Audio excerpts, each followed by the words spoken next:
El oscuro pasajero de Jeff Lindsay. Capítulo 1. Luna. Una gloriosa luna, llena, gorda y rojiza, que da a la noche la misma luz que si fuera de día. Un reflejo que flota sobre la tierra trayendo alegría, alegría y más alegría. También trae ese ruido sordo de las noches tropicales, la voz suave y salvaje del viento que te eriza el vello del brazo, el lamento hueco de las estrellas, ese bramido de la luna sobre el agua que te hace rechinar los dientes. Todos responden a la necesidad. Es el herido sinfónico de mil voces que se esconden, del grito de la propia necesidad, la entidad, el observador silencioso o algo que está frío y quieto, que se ríe, el bailarín de la luna.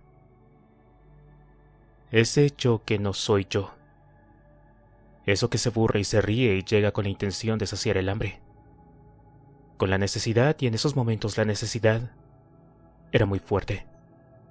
Se arrastraba sigilosamente y fría, y anillada, restallando pensativamente, dispuesta, muy fuerte, muy dispuesta ya.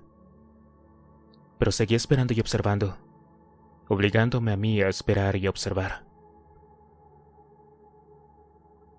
Llevaba ya 5 semanas observando al cura, esperándole. La necesidad me pinchaba, juguetona, animándome a encontrar a otro, al siguiente, a este cura. Desde hacía 3 semanas sabía que era él, que él era el próximo. Ambos pertenecíamos al grupo de oscuros pasajeros, tanto él como yo.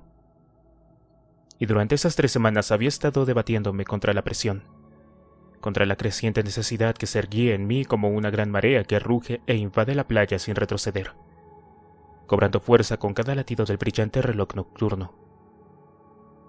Pero a la vez, había sido un periodo de tiempo necesario, un tiempo dedicado a alcanzar la certeza. No por lo que se refiere al cura, no. Ya hacía mucho que no albergaba duda alguna sobre él. Tiempo para cerciorarme de que podía hacerse bien.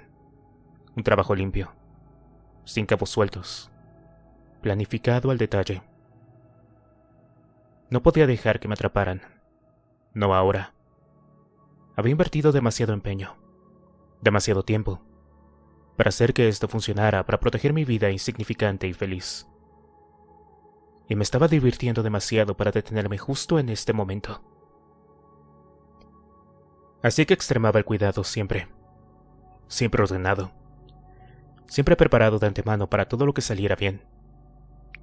Y cuando ya estaba listo, dedicaba un tiempo extra para mayor seguridad.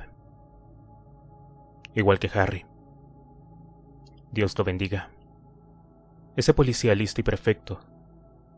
Mi padre adoptivo. Certeza, cuidado y exactitud eran sus normas. Y hacía ya una semana que todo estaba tan previsto que incluso Harry habría quedado satisfecho. Y esta noche, cuando salí de trabajar, supe que había llegado el momento. Esta noche era la noche. Esta noche era distinta. Esta noche sucedería. Tenía que suceder. Al igual que había sucedido antes. Al igual que volvería a suceder una y otra vez. Y la estrella invitada de la noche de hoy era el cura. Se llamaba Padre Donovan. Enseñaba música a los niños del orfanato de St. Anthony en Homestead, Florida. Los niños lo adoraban. Y él adoraba a los niños, claro que sí. En serio que los quería con locura. Les había dedicado toda su vida. Había aprendido el criollo y el español. Había estudiado su música. Todo por los niños. Todo lo que hacía era por los niños. Todo. Esta noche lo observé como había hecho tantas otras noches. Le vi detenerse en la puerta del orfanato para hablar con una niña negra que le había seguido hasta allí. Era pequeña. No tendría más de 8 años y era menuda para su edad. Él se sentó en los escalones y habló con ella durante 5 minutos. Ella también se sentó, balanceando las piernas. Se rieron. Ella se inclinó hacia él. Él le acarició el cabello. Una monja apareció en el umbral y los contempló durante un momento antes de hablar. Después sonrió y tendió una mano hacia la niña, que apoyó la cabeza en el pecho del cura. El padre Donovan la abrazó, se incorporó y se despidió con un beso. La monja se rió y dijo algo al padre Donovan. Él le contestó. Y entonces dirigió hacia el auto. Por fin, me agaché para tomar impulso y... Todavía no. La furgoneta del Bedell se detuvo a unos 6 metros de la puerta. Cuando pasaba el padre Donovan, la puerta lateral se abrió. Por ella salió un hombre con un cigarrillo en la mano y saludó al cura, que se apoyó en el vehículo y entabló conversación con el recién llegado. Suerte. De nuevo la suerte. Siempre había que contar con ella en estas noches. No había visto al hombre. No había adivinado que estaba allí. Pero él me habría visto. De no haber sido por la suerte. Inspiré profundamente. Solté el aire con lentitud y de forma continuada, frío como el hielo. Era solo un detalle. No había pasado por alto ningún otro. Lo había hecho todo bien, todo igual, tal y como se tenía que hacer. Saldría bien. El padre Donovan caminó hacia su auto. Se giró una vez para decir algo. El Bedell le saludó desde la puerta del orfanato y desapareció dentro después de apagar el cigarrillo. Fuera de escena. Suerte y más suerte. El padre Donovan buscó las llaves, abrió la puerta del vehículo y entró. Oí cómo metía la llave en el contacto. Oí cómo arrancaba el motor y entonces... Ahora. Me incorporé en el asiento trasero y deslicé el lazo alrededor de su cuello. Un giro rápido, limpio y fácil. Y el resistente sedal del pez que estaba tenso y en su sitio. Exhaló un pequeño grito de pánico. Nada más. Ya es mío, dije. Y se quedó helado tal y como yo había previsto. Casi como si oyera aquella otra voz, la del vigilante burlón que habitaba dentro de mí. Haga exactamente lo que yo le diga. Soltó un suspiro entrecortado y miró por el espejo retrovisor. Y se quedó helado tal y como yo había previsto. Casi como si oyera aquella otra voz, la del vigilante burlón que habitaba dentro de mí. Haga exactamente lo que yo le diga. Soltó un suspiro entrecortado y miró por el espejo retrovisor. Mi cara estaba allí, esperándolo, cubierta por la máscara de seda blanca que lo ocultaba todo menos los ojos. ¿Comprende?, dije. Al hablar, la seda de la máscara se movía sobre mis labios. El padre Donovan no respondió. Me miró a los ojos. Tiré del lazo. ¿Comprende?, repetí, en voz algo más baja. Esta vez se sintió con la cabeza. Llevó una mano hacia el lazo, sin saber qué sucedería si intentaba aflojarlo. La cara se le estaba poniendo morada. Aflojé la presión. Sea un buen chico, dije. Y vivirá más. Inspiró con fuerza. Oí como el aire le rasgaba la garganta. Tosió y volvió a respirar. Pero se mantuvo quieto y no intentó huir. Perfecto. Nos fuimos. El padre Donovan siguió mis indicaciones, sin trucos ni vacilaciones. Nos dirigimos hacia el sur cruzando Florida City y tomamos la carretera de Cart Sound. Podía jurar que aquella carretera le ponía nervioso, pero no puso objeción alguna. No intentó hablar conmigo. Mantuvo ambas manos sobre el volante, pálidas y tan tensas que los nudillos resaltaban. También esto era perfecto. Seguimos hacia el sur durante otros 5 minutos más sin ruido alguno que el zumbido de las ruedas y el viento, y la gran luna que tocaba esas poderosas músicas por mis venas, mientras el vigilante, atento, se reía en silencio en el fragor del alterado impulso de la noche. Gire aquí, dije por fin. Los ojos del cura volaron hacia los míos reflejados en el espejo. El pánico intentaba huir de su mirada, descender por su rostro, llegar hasta la boca y expresarse, pero... ¡Gire!, dije, y giró. Se derrumbó al ver confirmados sus temores, unos temores que albergaban desde el principio, y giró. El camino sucio y estrecho apenas resultaba visible. Casi había que saber que estaba allí, pero yo lo sabía. Ya había estado allí antes. El camino se prolongaba unos 4 kilómetros, girando 3 veces entre la maleza y los árboles, corriendo paralelo a un pequeño canal que al llegar a un claro se convertía en una ciénaga. Alguien había construido una casa allí 50 años atrás. Se conservaba bastante bien. Incluso podía decirse que era grande. 3 habitaciones, medio tejado, todavía en pie. Un lugar que llevaba muchos años completamente abandonado, excepto por el antiguo huerto que había en el patio lateral. Presentaba señales de que alguien lo había estado excavando no hacía mucho. «Para el auto», dije en cuanto los faros alumbraron la casa en ruinas. El padre Donovan obedeció a trompicones.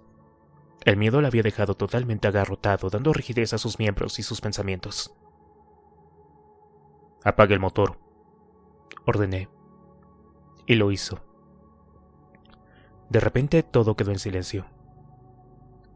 Algún animalillo se agitó en un árbol. El viento erizaba la hierba, y después más quietud. Un silencio tan profundo que casi ahogaba el rugido de la música nocturna que resonaba en mi yo secreto. «Baje», dije. El padre Donovan no se movió en absoluto. Tenía los ojos fijos en el huerto. La imagen era siniestra bajo la luz de la luna. 7 pequeños montículos de tierra. Al padre Donovan le debieron de parecer aún más siniestros. Y siguió inmóvil. Tiré con fuerza el lazo, con más fuerza de la que él creía que podía resistir, con más fuerza de la que él creía que podía aplicársele. La espalda se le arqueó en el respaldo. Se le marcaron las venas de la frente y creyó que estaba a punto de morir. Pero no lo estaba. Aún no. De hecho, todavía le quedaba un poco de tiempo. Abrí la puerta con violencia y lo saqué de un tirón, solo para hacerle sentir lo fuerte que yo era. Cayó sobre el lecho arenoso, retorciéndose como una serpiente herida. El oscuro pasajero reía, encantado, y yo representaba mi papel. Puse una bota sobre el pecho del padre Donovan y tiré del lazo. «Será mejor que escuche con atención y obedezca mis órdenes», expliqué. «Mucho mejor». Me agaché y aflojé el lazo. «Deberías saberlo. Es importante». Y me escuchó. Los ojos inyectados en sangre y dolor y derramando lágrimas por su cara se encontraron con los míos en un súbito arrebato de comprensión. Todo lo que tenía que pasar estaba ahí delante para que lo viera. Y lo vio. Y supo lo importante que era para él portarse bien. Empezaba a saberlo. «Levántese», dije. Lentamente, muy lentamente, sin apartar su mirada de la mía, el padre Donovan se incorporó. Nos quedamos un buen rato así, los ojos juntos, convirtiéndonos en una única persona con una sola necesidad. Y entonces empezó a temblar. Levantó una mano hacia la cara, pero la dejó caer a medio camino. «Vamos a la casa», dije con voz muy, muy suave. En la casa todo estaba listo. El padre Donovan bajó la mirada. Trató de mirarme, pero ya no soportaba mis ojos. Encaminó sus pasos en dirección a la casa, pero se detuvo al ver los montículos oscuros del jardín. Y quiso mirarme, pero no pudo. No después de que la luna volviera a mostrarle aquellos montones negros de tierra. Se dirigió a la casa mientras yo sostenía la correa. Avanzó obediente, cabizbajo, una víctima buena y dócil. Subió los 5 escalones desvencijados y cruzó el estrecho porche que conducía hasta la puerta principal, que estaba cerrada. El padre Donovan se detuvo. No levantó la vista. No me miró. Abra la puerta, ordené con la misma voz suave. El padre Donovan tembló. Abra la puerta, de una vez, repetí. Pero no pudo. Me adelanté y empujé la puerta. Metí al cura dentro de un puntapié. Se tambaleó. Recuperó el equilibrio y se quedó al otro lado del umbral con los ojos casi cerrados. Cerré la puerta. Había dejado una lámpara alimentada por una batería en el suelo, junto a la puerta, y la encendí. Mire, susurré. El padre Donovan lenta y cuidadosamente abrió un ojo. Se quedó helado. El tiempo se paró para el padre Donovan. «No», dijo él. «Sí». «Oh, no». «Oh, sí», dije. «No, no», gritó. Tiré del lazo. El grito se cortó en seco y cayó de rodillas. Emitió un gemido ahogado y se cubrió la cara con las manos. «Sí», dije. Es un espectáculo terrible, ¿no cree? Necesitó todos los músculos de la cara para cerrar los ojos. No podía mirar. Ahora no. Así no. Era comprensible, la verdad. Era un espectáculo terrible. También a mí me había disgustado solo saber que estaba allí, a pesar de haberlo preparado yo para él. Claro que tenía que verlo. Tenía que verlo, no solo por mí, no solo por el oscuro pasajero, sino por él. Tenía que ver. Y no miraba. «Abra los ojos, padre Donovan», dije. «Por favor», dijo con un horrible gemido. Me sacó de quicio. Lo reconozco. No debería haber perdido los nervios. Debía haber mantenido un control glacial. Pero no pude evitarlo. Mientras gemía al ver todo ese espanto por el suelo. Le pateé las piernas. Tiré con fuerza del lazo y le agarré la nuca con la mano derecha para luego empujarle la cara contra el combado y sucio suelo de madera. Había un poco de sangre y eso me enojó aún más. «Ábralos», dije. «Abra los ojos. Ábralos ahora y mire». Le tomé del cabello y le eché la cabeza hacia atrás. «Haga lo que le digo. Mire. O le arrancaré los párpados de tajo». Fue muy convincente y obedeció. Hizo lo que se le decía. Miró. Yo le había dedicado mucho esfuerzo para que quedara bien, pero no queda más remedio que jugar con las cartas que uno tiene. No podría haberlo hecho si no hubiera llevado enterrados tiempo suficiente como para secarse, pero estaban muy sucios. Había conseguido eliminar gran parte de la suciedad. Pero algunos cuerpos llevaban mucho tiempo en el huerto, y resultaba difícil distinguir dónde empezaba la suciedad y acababa el cuerpo. Si te paras a pensarlo, la verdad es que uno nunca podía decirlo. Tanta suciedad. Eran 7. 7 cuerpecillos. 7 niños huérfanos muy sucios y expuestos sobre cortinas de ducha de plástico, que son más resistentes y absorben mejor. 7 líneas rectas apuntando directamente desde el suelo. Apuntando directamente al padre Donovan. Y entonces lo supo. Estaba a punto de reunirse con ellos. «Santa María, Madre de Dios», empezó. Di un fuerte tirón al lazo. «Deje eso por ahora, padre. Ahora no. Ha llegado el momento de la verdad». «Por favor», masculló. «Sí, pídamelo. Eso está bien. Mucho mejor». Volví a tirar. ¿Cree que basta con eso, padre? ¿Solo eso ha cambiado desde estos 7 cadáveres? ¿Le suplicaron? No tenía nada que decir. ¿Cree que están todos aquí, padre? ¿Solo 7? Los he encontrado a todos. «Oh, Dios», dijo con voz áspera, fruto de un dolor que resultaba gratificante de escuchar. ¿Y qué me dice de las otras ciudades, padre? ¿Qué me dice de Fateville? ¿Le gustaría hablar de Fateville? Emitió solo un gemido ahogado sin palabras. ¿O qué tal East Orange? ¿Fueron 3? ¿O olvido alguno? Es difícil estar seguro. ¿Fueron 4 en East Orange, padre? El padre de Donovan intentó gritar. No había en su garganta fuerza suficiente para emitir un buen grito, pero le puso mucho sentimiento y eso compensaba la falta de técnica. Después se derrumbó hacia adelante, de cara contra el suelo, y le dejé lloriquear durante un rato antes de volver a ponerlo de pie de un tirón. No se sostenía. Había perdido el control. Había perdido el control de la vejiga y tenía la barbilla llena de babas. Por favor, dijo. No pude evitarlo. No pude, de verdad. Tiene que entender, por favor. Sí, lo entiendo, padre, dije. Y en mi voz había algo. Era la voz del oscuro pasajero. Y oírla le heló la sangre. Levantó la cabeza lentamente para mirarme y lo que vio en mis ojos lo dejó inmóvil.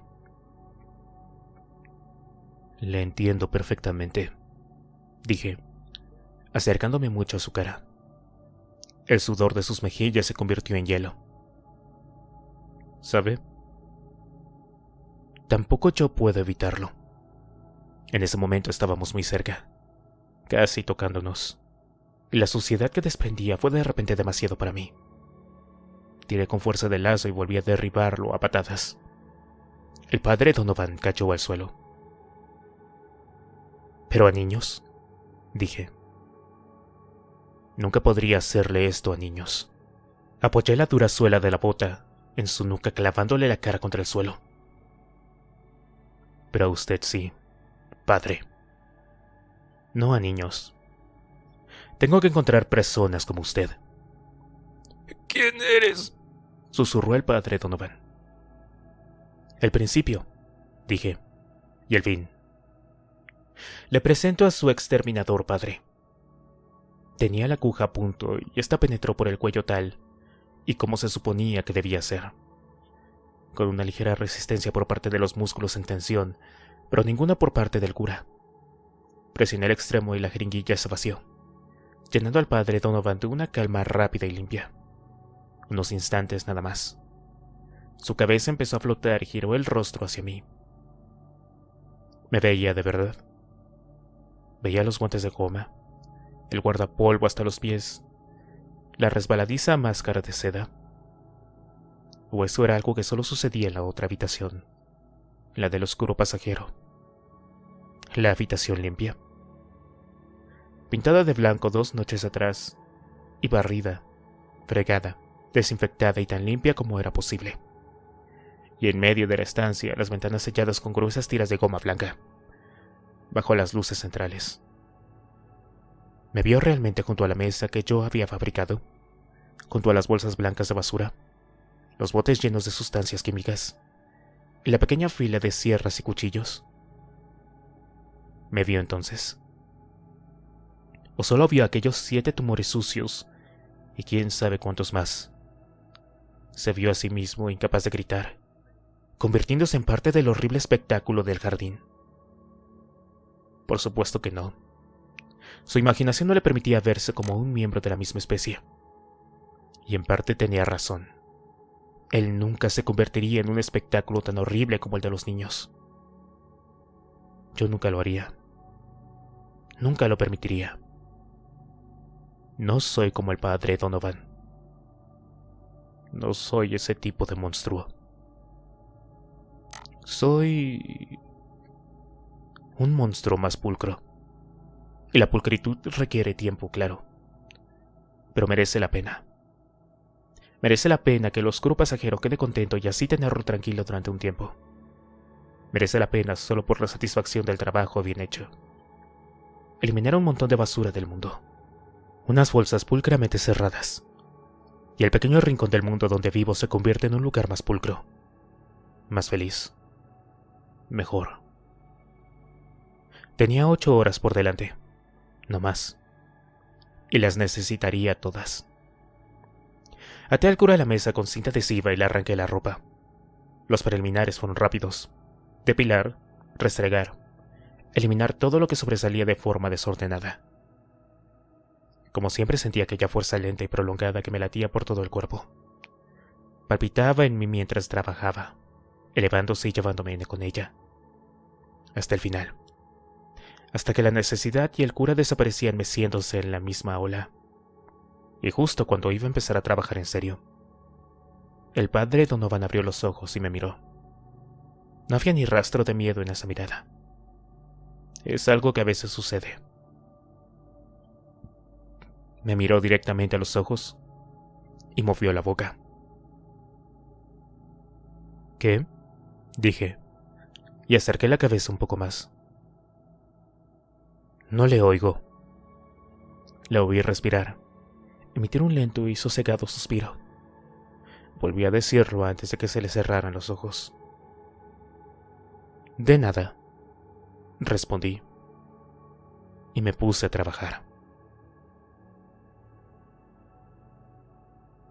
Capítulo 2. A las 4:30 de la madrugada ya no quedaba ni rastro del cura. Me sentí mucho mejor. Siempre me sucedía después.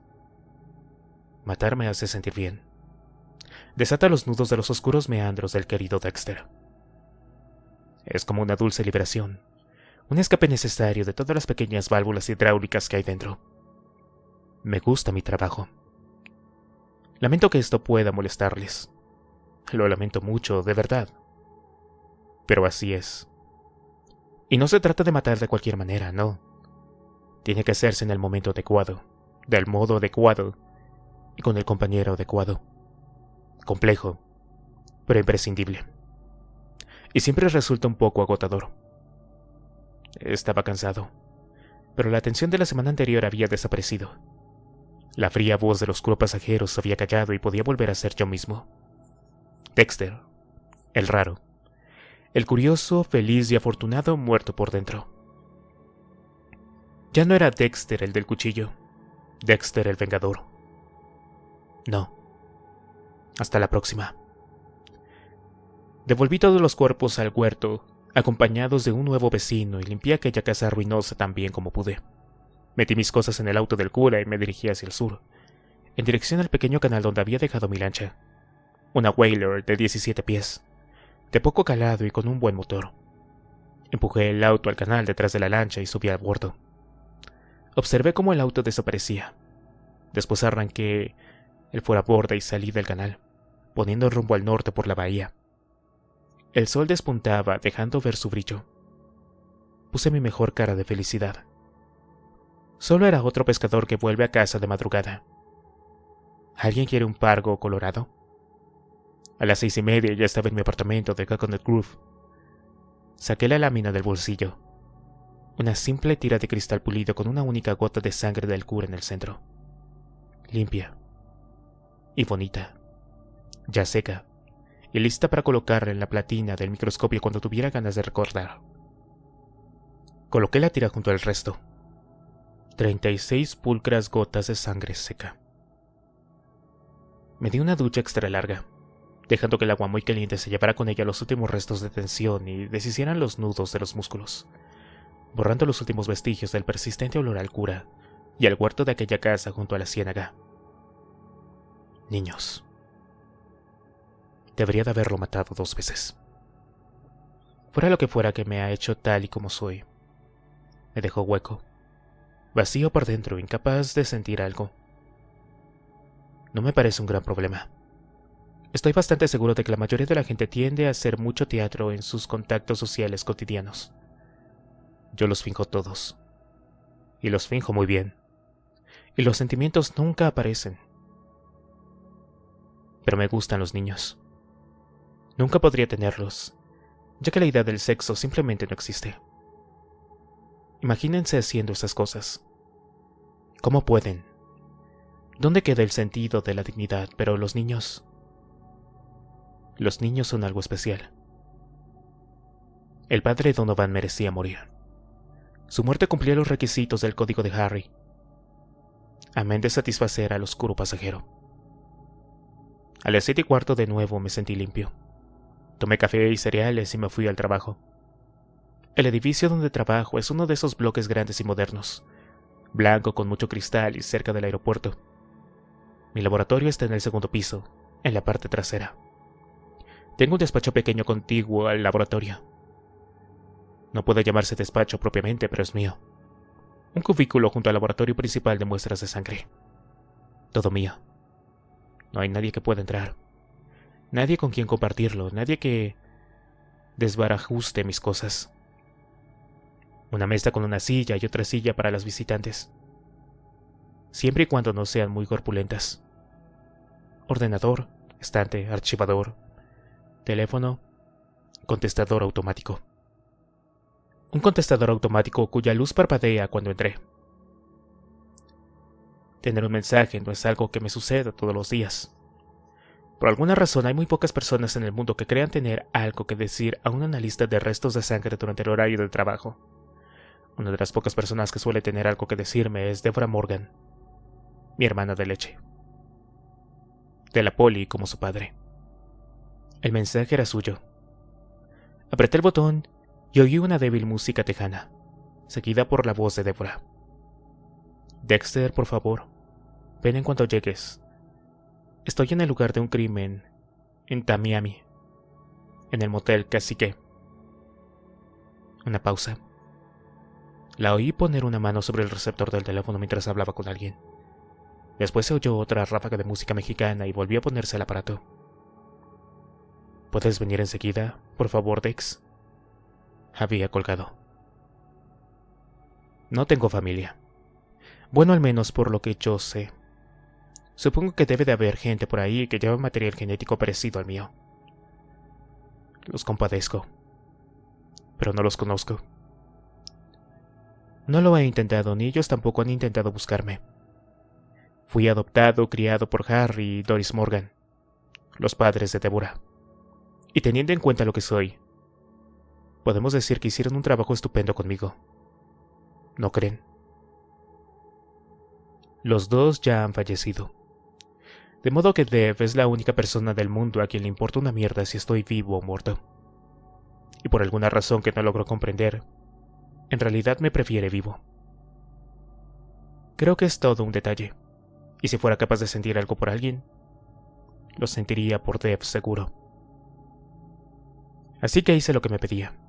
Saqué el auto del aparcamiento de Metrodate y me metí por Torquepike, que me condujo hacia el sur, y la parte de Tamiami Trail que alberga el motel Cacique y a varios centenares de hermanos y hermanas de este. A su modo es el paraíso, sobre todo si eres una cucaracha. Filas interminables de edificios que se las apañan para brillar y acumular polvo al mismo tiempo. Neones relucientes sobre estructuras antiguas escuálidas y putrefactas. Si no vas allí de noche, no vas nunca. Porque contemplar este tipo de lugares a la luz del día es ver la letra pequeña en nuestro pobre contrato de vida. Todas las ciudades importantes tienen una zona como esta. Si un enano calvo, en un estado avanzado de lepra, quiere acostarse con un canguro y un coro de adolescentes, seguro que hallará el camino hasta aquí y alquilará una habitación. Cuando haya terminado, tal vez lleve a todo el grupo al bar de al lado, a tomar una taza de café cubano y un sándwich medianoche. A nadie le importará, siempre y cuando deje una buena propina. Deborah había pasado mucho tiempo por allí últimamente. Lo afirma ella, no yo. Parecía un lugar ideal para ir si eres policía, y después aumentar las probabilidades estadísticas de atrapar a alguien haciendo algo realmente malo. Deborah no lo veía así. Quizá porque estaba en la brigada antivicio. Una chica atractiva que está en la brigada antivicio en Tamiami Trail suele acabar haciendo del suelo, en la calle casi desnuda, para atrapar a hombres que anden a la casa de sexo. Deborah lo odia. La prostitución solo le interesa desde una perspectiva sociológica. No creía que cazar a estos tipos fuera luchar de verdad contra el crimen. Y aunque eso solo lo sabía yo, también odiaba todo lo que le daba mayor énfasis a su feminidad y realzaba su exuberante figura. Quería ser poli. No era culpa suya que su aspecto recordara más al de la chica de las páginas centrales de una revista masculina. Y mientras entraba en el aparcamiento que unía al Cacique con su vecino, el café cubano de Tito, Observé que aquel día su ropa realzaba su exuberante figura más que nunca. Llevaba un top ajustado color rosa neón, shorts elásticos, medias negras de red y tacones de aguja. Todo directamente sacado de la tienda de disfraces para putas de Hollywood en 3D. Hace unos años llegó a oídos de alguien de la brigada antivicio que los chulos se reían de ellos por la calle. Según parece, los polis de antivicio, mayoritariamente hombres, escogían el atuendo para las agentes que debían actuar de señuelo. Dicha elección de vestuario mostraba muchas cosas sobre las perversiones sexuales de la policía, pero no se parecía mucho a lo que llevaban las putas. De modo que cualquiera podía adivinar cuál de aquellas chicas nuevas llevaba una placa y un revólver en el bolso. Tras ese soplo, los polis de antivicio empezaron a insistir en que las chicas que fueran de incógnito eligieran su propio uniforme de trabajo. Al fin y al cabo, los trapos son cosas de chicas, ¿no? Tal vez de la mayoría de las chicas sí, pero no en el caso de Deborah. La única prenda en la que siempre se ha sentido cómoda son los tejanos. Deberían haber visto lo que quería ponerse para el baile de graduación. Y ahora mismo, la verdad es que nunca había visto a una mujer guapa vestida con un traje tan provocativo que resultara menos atractiva sexualmente que Dev. Pero destacaba. Estaba controlando a la multitud, con la placa colgando del top ajustado. Resultaba más visible que el medio kilómetro de cinta amarilla que delimitaba el lugar, más que los 3 autos patrulla aparcados con las luces centelleando. El ajustado top rosa sofocaba cualquier otra luz. Estaba a un lado del aparcamiento, manteniendo a una creciente multitud alejada de los técnicos de laboratorio que husmeaban en torno al contenedor de basura de la cafetería. Me alegré de que no me hubiera asignado al caso. El hedor se extendía más allá de los límites del aparcamiento y se metió por la ventanilla del auto. Una fetidez oscura de desechos de borra de café cubano, mezclada con fruta pasada y carne rancia de cerdo. El poli que había en la entrada del aparcamiento era alguien a quien conocía. Me hizo señas para que entrara y me abrió paso hasta él. «Dev», dije mientras pasaba entre la gente. «Bonito traje. No deja mucho para la imaginación, ¿no crees?» «Vete a la mierda», dijo ella y enrojeció. Toda una visión en un poli adulto. «Han encontrado otra puta. Al menos creen que lo es. No resulta fácil saberlo con lo que queda de ella». «Es la tercera en los últimos 5 meses», dije. «La quinta», corrigió Dev. «Hubo 2 más en Broward», sacudió la cabeza. «Y esos idiotas siguen empeñados en decir que oficialmente no hay conexión». «Pues implicaría un montón de trabajo burocrático», dije, con ganas de ser útil. Dev me lanzó una mirada desdeñosa. «¿Y qué me dices de un poco de trabajo policial básico, mierda? Hasta un imbécil podría ver que esas muertes están relacionadas», exclamó con un leve estremecimiento. La miré atónito. Era una poli, hija de un poli. Las cosas no la molestaban. Cuando era novata y los tíos más antiguos le gastaban bromas, mostrándole los cuerpos descompuestos que aparecen todos los días por Miami, para hacerle vomitar la comida, ella ni siquiera parpadeaba. No había espectáculo que le impresionara. Lo había visto todo. Y ahí estaba con su pasado, con su nuevo top. Pero este crimen la hacía estremecerse. Interesante. «Este es especial, ¿no?», pregunté. «Este cae en mi campo de actuación, por las putas», me señaló con un dedo. «Y eso quiere decir que tengo la oportunidad de meterme en él, destacar y forzar de una vez el traslado a la brigada de homicidios». Le brindé mi sonrisa de felicidad.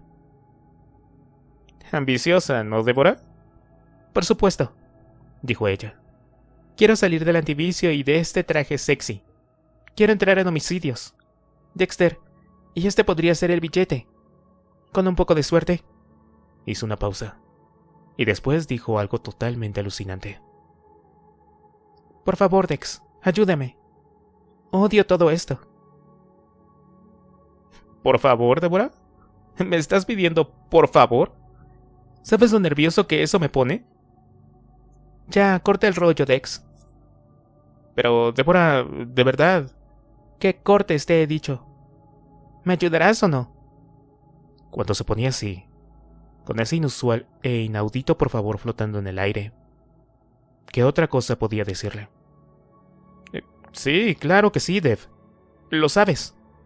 Me miró con dureza, reiterando el por favor. No lo sé, Dex. Contigo nunca se sabe. Pero claro que voy a ayudarte, Dev. Repetí, intentando sonar ofendido, y fingiendo muy bien la pose de alguien con la dignidad ofendida. Me dirigí al contenedor, rodeado por el resto de ratas del laboratorio. Camila Fig estaba arrastrándose entre la basura en búsqueda de huellas dactilares. Era una mujer robusta de unos 35 años y pelo corto, que nunca se había mostrado muy receptiva a mis más volátiles y encantadores halagos. Pero en cuanto me vio, se puso de rodillas, enrojeció, y vio cómo me alejaba sin decir nada. Siempre hacía lo mismo. Me miraba y se ruborizaba. Sentado sobre una caja de cartón de leche volcada en el extremo más alejado del contenedor, estaba Vince Masuoka, hurgando en un montón de desperdicios. Era medio japonés y solía bromear con que de esa mitad había sacado su corta estatura. Bueno, él decía que era broma. Había algo ligeramente raro en la brillante sonrisa asiática de Vince, como si hubiera aprendido a sonreír gracias a un libro de fotos. Nadie se enfadaba con él, ni siquiera cuando contaba los obligados chistes de mal gusto al resto de policías. Tampoco se ría nadie, pero eso no lo detenía. Seguía haciendo todos los gestos rituales correctos, pero siempre parecía falso. Me dije que por eso me gustaba. Otro que fingía ser humano, igual que yo. Bueno, Dexter, dijo Vince sin levantar la cabeza. ¿Qué te trae por aquí? Vine a ver cómo trabajan los expertos de verdad en una atmósfera altamente profesional, dije. ¿Has visto alguno? Ja, ja, ja, dijo él. Se suponía que era una risa, pero aún más falsa que su sonrisa. Debes de pensar que estás en Boston, ¿no? Encontró algo y lo sacó a la luz, entrecerrando los ojos. Ya, en serio, ¿qué haces aquí? Bueno, ¿y por qué no iba a venir, Vince? Dije, intentando dar a mi tono una nota de indignación. Es el lugar de un crimen, ¿no? Tú analizas muestras de sangre, dijo él, tirando al suelo lo que fuera que estuviera mirando y buscando otra cosa. Bueno, gracias por decirme cuál es mi trabajo. Me miró con la mayor y más falsa de sus sonrisas. Aquí no hay sangre, Dex. Eso me desconcertó. ¿Qué quieres decir? Que no hay sangre. Ni aquí ni en los alrededores. Dex, ni una gota. Lo más raro que hayas visto nunca, dijo él. Ni una gota. Podía oír esa frase retumbando en mi cabeza cada vez más fuerte. Ni una gota de esa cosa caliente, pegajosa, sucia y desagradable llamada sangre. No había muestras ni manchas, ni siquiera una gota de sangre. ¿Por qué no se me había ocurrido antes? Parecía la pieza que faltaba, algo que ignoraba, que estuviera incompleto. No pretendo comprender qué hay entre Dexter y la sangre. Solo pensar en ella me produce de entera. Y sin embargo, pese a eso, la he convertido en mi carrera, mi objeto de estudio y parte de mi trabajo de verdad. Resulta obvio que hay algo muy profundo ahí, pero me resulta difícil mantener el interés. Soy lo que soy. ¿Y no hace una noche perfecta para diseccionar a un asesino de niños? Pero esto... Oye, ¿estás bien, Dexter? Preguntó Vince. Estoy genial. ¿Cómo lo hace? Depende. Miré a Vince. Tenía la vista fija en unos desechos de borra de café, y los esparcía con cuidado con el dedo enfundado en un guante. ¿De qué depende, Vince? De quién sea él y de lo que esté haciendo, contestó. Ja, ja, ja. Sacudí la cabeza. A veces te esfuerzas demasiado para ser inescrutable, ¿sabes? Dije. ¿Cómo se libra el asesino de la sangre? Bueno, es pronto para decirlo. No hemos encontrado ni rastro, y el cuerpo no está en muy buena forma que digamos, así que resultará difícil encontrar algo. Eso ya no sonaba tan interesante. A mí me gusta dejar un cuerpo limpio, sin prisas, sin manchas, sin sangre que chorree. Si el asesino era solo otro perro despedazando un hueso, ya no me interesaba para nada. Respiré algo más tranquilo. ¿Y el cadáver? Pregunté a Vince. Sacudió la cabeza en dirección a un lugar que quedaba a unos 6 metros. Por allí, dijo. Con la huerta. Ah, no, ¿la huerta lleva el caso? Volví a dedicarme su fingida sonrisa. Un asesino con suerte, ¿no crees? Miré hacia allí. Un pequeño grupo de gente se había congregado en torno a un montón de bolsas de basura. No lo veo, dije. Allí, en las bolsas. Cada una contiene una parte del cuerpo. Cortó a la víctima a trozos y después las envolvió una por una, como si fueran regalos de Navidad. ¿Habías visto algo así antes? Claro que sí. Porque yo hago lo mismo. Capítulo 3. Contemplar el lugar donde se ha cometido un homicidio bajo la brillante luz del sol de Miami tiene algo extraño y cautivador a la vez. Hace que los asesinatos más grotescos parezcan asépticos. Un simple montaje, como si estuvieras en una nueva atracción de Disney World. El territorio de Dahmer, el carnicero de Milwaukee. Acérquense y juguemos a ver qué hay detrás de la nevera. Tiré la comida solo en los contenedores señalados. No es que la visión de cuerpos mutilados me haya molestado nunca, oh no, para nada. Los que están hechos un asco me ofenden un poco, sobre todo si no tienen cuidado con sus fluidos corporales. Es repulsivo. Al margen de esto, no me causa más impresión que ver el mostrador de la carnicería. Pero los policías novatos y los transeúntes tienden a vomitar cuando se hallan en el lugar del crimen. Por alguna razón vomitan mucho menos aquí que en el norte. El sol elimina el gusanillo, limpia las cosas, las deja pulcras. Quizá por eso me encanta Miami. Por su pulcritud. Y hacía uno de esos preciosos y cálidos días típicos de aquí. Todos los que llevaban abrigo estaban buscando algo, en algún lugar donde colgarlo. Pero en todo el sucio aparcamiento no había ninguno. Solo había 5 o 6 autos y el contenedor de basura. El contenedor estaba incrustado en un rincón, al lado de la cafetería, apoyado en un muro de estuco rosa coronado por una alambrada. La puerta trasera del café daba allí. Una taciturna mujer joven entraba y salía, haciendo su agosto a base de café cubano y pasteles con los policías y el personal técnico. El variado ramillete de policías trajeados que solía rondar por el lugar de un homicidio, ya fuera para llamar la atención, presionar o asegurarse de que sabían lo que sucedía, tenían ahora un elemento más que hacer juegos malabares. Café.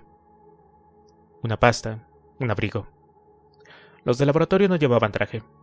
Les iban más las camisas de rayón estilo bolera con 2 bolsillos. Yo mismo llevaba una. El motivo que tenía estampado eran unos tamborileros de una ceremonia de vudú y palmeras en un fondo verde lima. Elegante pero práctica. Me dirigí a la camisa de rayón más cercana de todas las que rodeaban el cadáver. Pertenecía a Ángel Batista Nada que Ver, como solía presentarse él mismo. Hola, soy Ángel Batista. Nada que ver. Trabajaba en la oficina del forense y en ese momento estaba agachado al lado de una de las bolsas de basura, contemplando su contenido. Me uní a él. Estaba ansioso por echar un vistazo al interior de esas bolsas. Si eso había provocado una reacción en Débora, merecía la pena verlo. Ángel, dije, acercándome por un lado. ¿Qué tenemos ahí? ¿Qué quieres decir con ese tenemos, chico blanco? Dijo él. No hay sangre en este. No tienes nada que hacer con él. Sí, eso he oído. Me agaché a su lado. ¿Lo hicieron aquí o solo dejaron las bolsas? Sacudió la cabeza. No sabría decirte. Vacían el contenedor de basura 2 veces por semana. Esto debe de llevar aquí al menos 2 días. Recorrí el aparcamiento con la mirada. Y luego me centré en la enmohecida fachada del cacique. ¿Y qué me dices del motel? Ángel se encogió de hombros. Siguen registrándolo, pero no creo que encuentre nada. Las otras veces se limitó a usar el primer contenedor que tuvo a mano. Dijo de repente. ¿Qué? Usó un lápiz para abrir la bolsa de plástico. Echa un vistazo a ese corte. Apareció el extremo de una pierna amputada, pálida, y con un aspecto excepcionalmente muerto bajo el resplandor del sol.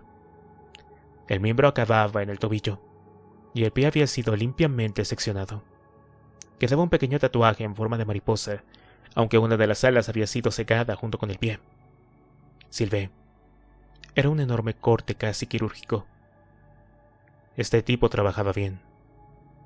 Tan bien como yo. Impecable, dije. Y lo era. Incluso más allá de la pulcritud en el corte, nunca había visto un trozo de carne muerta con aspecto tan limpio, seco y pulcro. Maravilloso. Me cago en tanta limpieza y pulcritud, dijo Ángel. No está acabado. Aparté la mirada de él y observé las profundidades de la bolsa. Nada se movía. A mí me parece bastante decisivo, Ángel. Mira, dijo él. Abrió otra bolsa. Cortó esta pierna con 4 trozos. Casi con regla o algo, ¿eh? Y en cambio, esta... dijo señalando la primera pierna, que en tanta admiración me había provocado. Esta solo la ha partido en 2. ¿Cómo se come eso, eh? Te aseguro que no tengo ni idea, dije. Tal vez la inspectora... la huerta lo averigüe, ¿no? Ángel me miró durante un instante y ambos luchamos para mantenernos serios. Sí, quizá, dijo él, volviendo al trabajo. ¿Por qué no vas a preguntárselo? Hasta luego, Ángel. Casi seguro, respondió, con la cabeza sobre la bolsa. Hace años corrió el rumor de que la inspectora Migdia La Huerta había conseguido entrar en homicidios acostándose con alguien. Con solo verlo una vez te creías la historia. Tiene la cantidad necesaria de todo y en las partes necesarias para resultar atractiva, con un estilo algo triste, aristocrático. Era una verdadera artista con el maquillaje y la ropa, y con un toque chic de Bloomingdale. Pero el rumor no podía ser cierto. Para empezar, aunque exteriormente parezca muy femenina, nunca he conocido a ninguna mujer que fuera más masculina por dentro. Era dura, ambiciosa en el sentido más egocéntrico de la palabra. Y su única debilidad parecían ser apuestos modelos siempre años más jóvenes que ella. De modo que estoy bastante seguro de que no entró en homicidios utilizando el sexo. Entró en homicidios porque es cubana.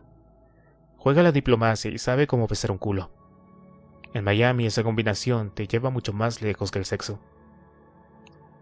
La Huerta es una gran especialista en besar culos.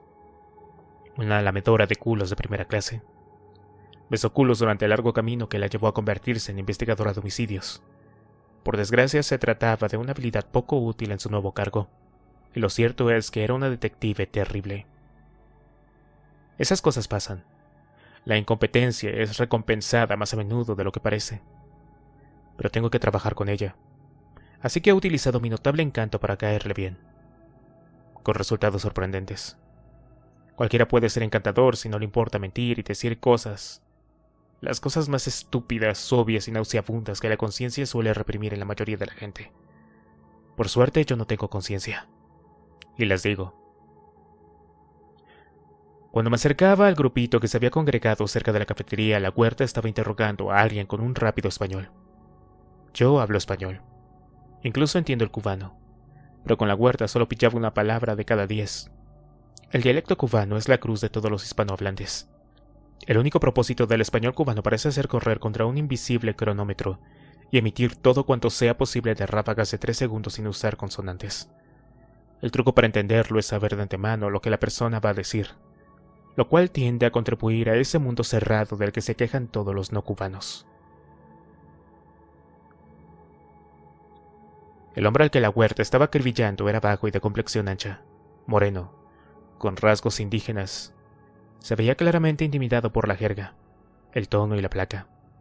Intentaba no mirarla cuando hablaba, y eso parecía hacerla hablar aún más rápido. No había nadie afuera, dijo él en voz baja, lentamente, apartando la mirada. Todo el mundo estaba en el café. ¿Dónde estabas?, preguntó ella. El hombre miró de reojo las bolsas llenas de los trozos del cadáver y respondió. En la cocina, y luego saqué la basura. La Huerta siguió adelante, presionándolo verbalmente, haciendo preguntas equívocas en un tono de voz que era abusivo, humillante. A la vez, los dos juntos, hasta conseguir que el hombre olvidara el horror de encontrar los trozos desmembrados en el contenedor y se volvieron hosco y en pocas ganas de cooperar. Un toque maestro. Toma el testigo clave y ponlo en tu contra. Si puedes joder el caso en las primeras y vitales horas, te ahorrarás tiempo y papeleo más tarde. La carta terminó con una sarta de amenazas y despachó al hombre. Indio, escupió en cuanto él se hubo escabullido fuera de su alcance. Pasa con todos, inspectora, ¿no? Dije. Incluso con los campesinos. Levantó la vista y me reconoció con los ojos, lentamente mientras yo me preguntaba a qué venía ese examen. ¿Se había olvidado de mi aspecto? Pero terminó con una gran sonrisa. A la muy imbécil le caía bien por alguna razón. Hola, Dexter. ¿Qué te trae por aquí? Bueno, me enteré de que estaba aquí y no pude resistirme. Por favor, inspectora, ¿cuándo es que se casará conmigo? Ella se rió. Los demás agentes intercambiaron una mirada y luego se apartaron. Nunca me compro unos zapatos sin probármelos antes, dijo la carta, por muy bonitos que parezcan. Y aunque estaba seguro de que era cierto, eso no explicaba por qué seguía mirándome con la lengua entre los labios mientras lo decía. Ahora vete, me distraes. Tengo trabajo que hacer aquí.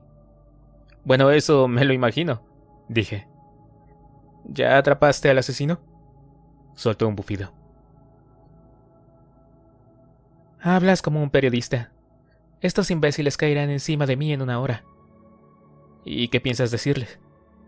Echó un vistazo en las bolsas con los trozos del cadáver y frunció el ceño. No porque le molestara. Lo que veía era su carrera. Intentaba componer la declaración que haría a la prensa. Es solo cuestión de tiempo. Más tarde o más temprano el asesino cometerá un error y lo atraparemos. Lo que significa que... dije. Hasta el momento no ha cometido ninguno. ¿Que no hay ninguna pista? ¿Y qué tiene que esperar a que vuelva a matar antes de poder, no sé, hacer algo? Me lanzó una mirada feroz. Se me olvida qué es lo que me gustaba de ti. Me limité a encogerme de hombros. No tenía la menor idea, aunque aparentemente ella tampoco. Lo que tenemos es nada entonces, dijo. Ese guatemalteco hizo un gesto despectivo en dirección al asustado indio. Encontró el cadáver cuando salió a sacar la basura del restaurante. No reconoció esas bolsas y abrió una para ver si había algo aprovechable. Y se encontró con la cabeza. Cucú, dije con suavidad. ¿Qué? No, nada. Miró a su alrededor con el ceño fruncido en la secreta esperanza de que una pista saltara por el aire y pudiera abatirla. Pues eso es todo. Nadie vio nada. Nadie oyó nada. Nada. Tengo que esperar a que tus colegas acaben antes de poder saber algo más. Inspectora, dijo una voz a nuestra espalda. Se acercaba el capitán Matthews, envuelto en una nube de loción para el afeitado Aramis, lo que significaba que la prensa no debía andar muy lejos. Hola, capitán, dijo Laguerta. He pedido al agente Morgan que colabore en este caso, dijo él. Laguerta se sobresaltó. Su experiencia en la zona como operativo encubierto y sus contactos entre la comunidad de prostitutas podrían sernos útiles a la hora de acelerar la resolución del caso. El hombre hablaba como un diccionario integrado en su mente. Demasiados años redactando informes. No estoy segura de que sea necesario, capitán, dijo Laguerta. Él parpadeó y apoyó una mano en el hombro de la inspectora. La capacidad de liderazgo también se aprendía. Relájese, inspectora. No va a interferir en sus prerrogativas de mando. Se limitará a informarla si consigue algún dato relevante. Testigos, ese tipo de cosas.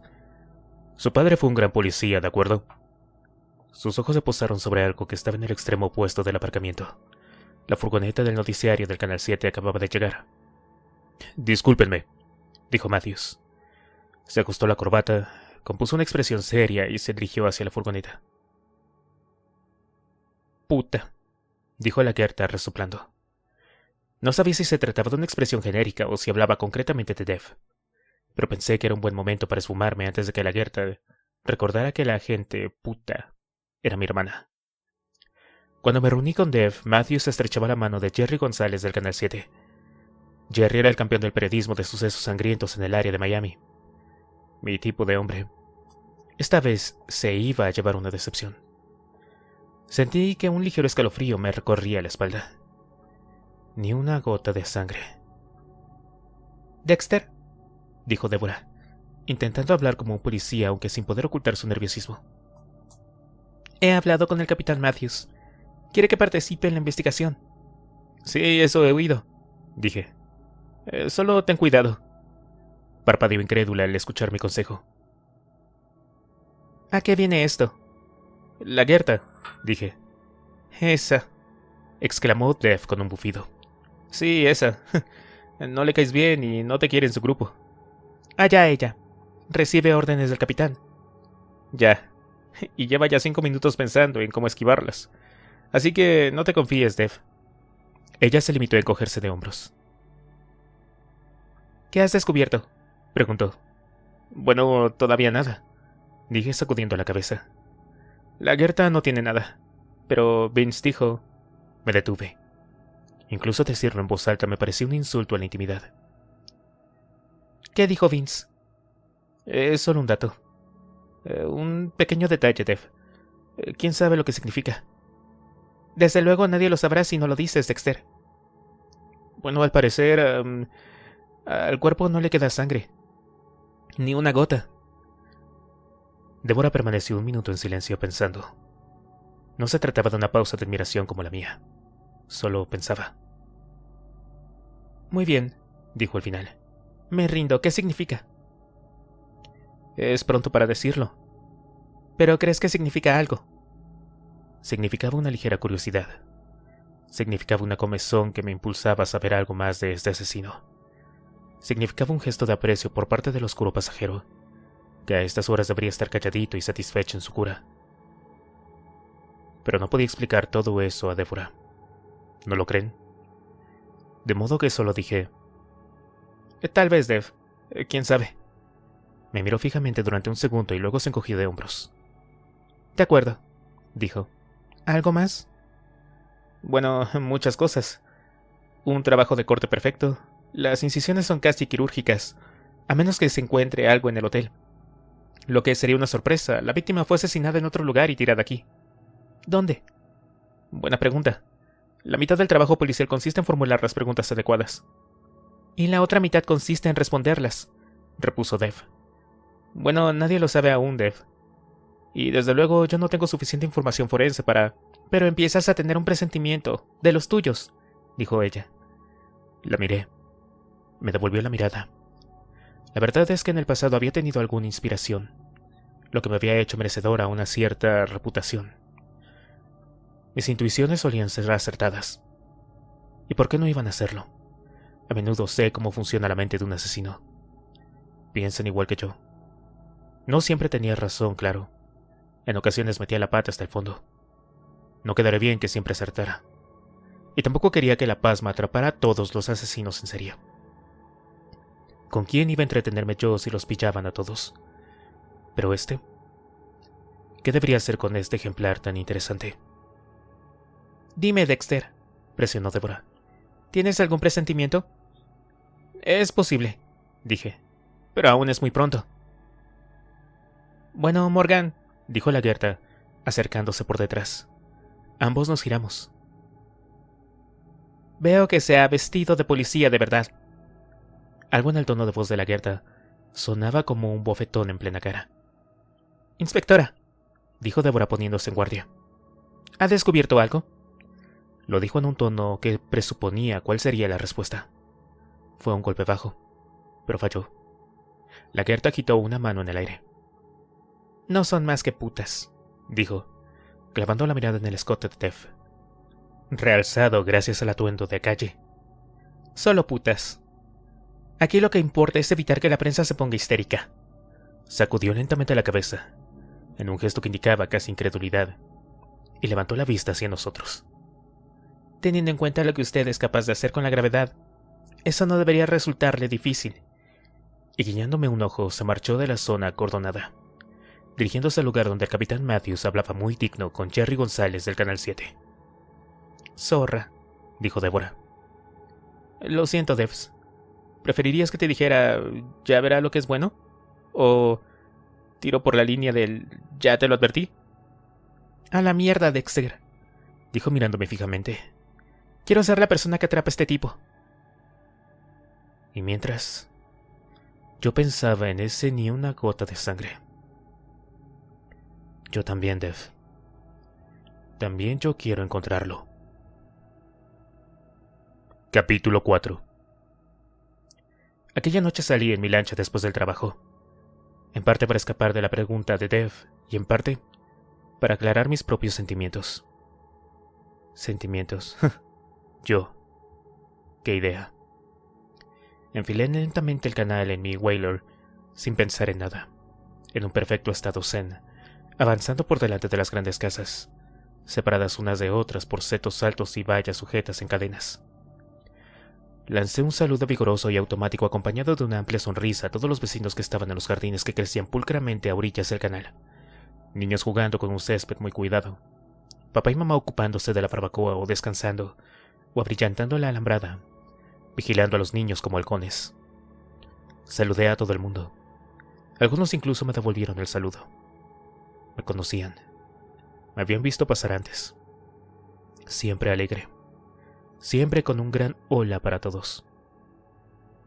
Era un hombre tan agradable. Muy simpático. No puedo creer que hiciera esas cosas horribles. Aceleré en cuanto salí del canal. Me dirigí hacia el sudeste, hacia Cabo de Florida. El viento en la cara y el sabor a sal contribuyeron a despejarme la cabeza, haciéndome sentir limpio y un poco más fresco. Me resultaba mucho más fácil pensar ahora. En parte se debía a la calma, alma y la paz del agua. Y en parte se debía a que, siguiendo las más antiguas tradiciones de los navegantes de Miami, la mayoría de las otras lanchas parecían tener intenciones de matarme. Era algo que encontraba muy relajante. Estaba en casa. Este es mi país, esta es mi gente. A lo largo del día fui recibiendo datos forenses a gotas. Sobre mediodía la historia había estallado a nivel nacional. Después del inquietante descubrimiento del motel Cacique, se levantaba la veda sobre el asesino de las putas. Más bien dicho, en su contra. El Canal 7 había realizado un trabajo notable a la hora de señalar el horror implícito en las partes del cuerpo halladas en el contenedor sin decir nada concreto sobre ellas, tal y como maliciosamente había comentado la inspectora Lagerta. No eran más que putas, pero en cuanto los medios comenzaron a presionar, daría igual que se hubiera tratado de hijas de senadores. Y entonces, el departamento iniciaría las maniobras defensivas, sabiendo exactamente qué clase de angustiosas bobadas salían de los valientes y arrojados soldados del Quinto Poder. Dev había permanecido en el lugar del crimen hasta que el capitán comenzó a pensar que estaba autorizando demasiadas horas extra y le enviaron a casa. Empezó a llamarme a las 2 de la tarde para enterarse de lo que yo había descubierto, lo cual era muy poco. No habían encontrado nada en el hotel. En el aparcamiento había tantas marcas de neumáticos que eran imposibles distinguirlas. No había huellas ni pistas en el contenedor, ni en las bolsas, ni en las partes del cuerpo. Todo estaba limpio. La gran pista del día era la pierna izquierda. Tal y como Ángel había señalado, la pierna derecha había sido cortada en varios trozos, a la altura de la cadera, la rodilla y el tobillo, pero la izquierda no. La habían seccionado en dos, y luego las habían envuelto cuidadosamente. Ajá, dijo la inspectora Lagerta en una de sus frecuentes muestras de genialidad. Alguien había interrumpido al asesino. Lo había sorprendido, alarmado, y este no había tenido tiempo de terminar el corte. Sintió pánico al verse descubierto, y a partir de ese momento todos los esfuerzos de Lagerta se centraron en encontrar a dicho testigo. La teoría de la interrupción de Lagerta presentaba un pequeño problema. Algo mínimo. Quizás sería buscar distinciones demasiado sutiles, pero todo el cuerpo había sido meticulosamente lavado y envuelto. Al parecer después de ser seccionado. Y después había sido transportado con cuidado hasta el contenedor, en apariencia con suficiente tiempo y capacidad de concentración por parte del asesino como para no dejar el menor rastro ni cometer error alguno. O bien, nadie le comentó esto a Lagerta, o bien, maravilla de maravillas. ¿Era posible que nadie se hubiera dado cuenta? Pues sí. Gran parte del trabajo policial es pura rutina y consiste en hacer que los detalles encajen en patrones preestablecidos. Así que, ante un nuevo patrón, los investigadores podían parecer ciegos observando a un elefante a través de un microscopio. Pero dado que yo no estaba ciego ni atrapado por la rutina, a mí me parecía más probable que ese hecho fuera simplemente una muestra de que el asesino estaba insatisfecho. Había tenido tiempo de sobra para trabajar, pero este era el quinto asesinato con el mismo patrón. ¿Acaso cortar el cuerpo a trozos empezaba a aburrirlo? Tal vez nuestro chico buscara algo distinto. ¿Algo más? ¿Alguna nueva dirección? ¿Un giro inédito? Casi podía sentir su frustración. Haber llegado tan lejos hasta el final, seccionando las obras para envolverlas como regalos. Y entonces esa súbita idea. No se trata de eso. Algo no está bien. Coitus interrumputus. Lo que hacía ya no le llenaba. Necesitaba un enfoque distinto. Intentaba expresar algo y todavía no había encontrado las palabras.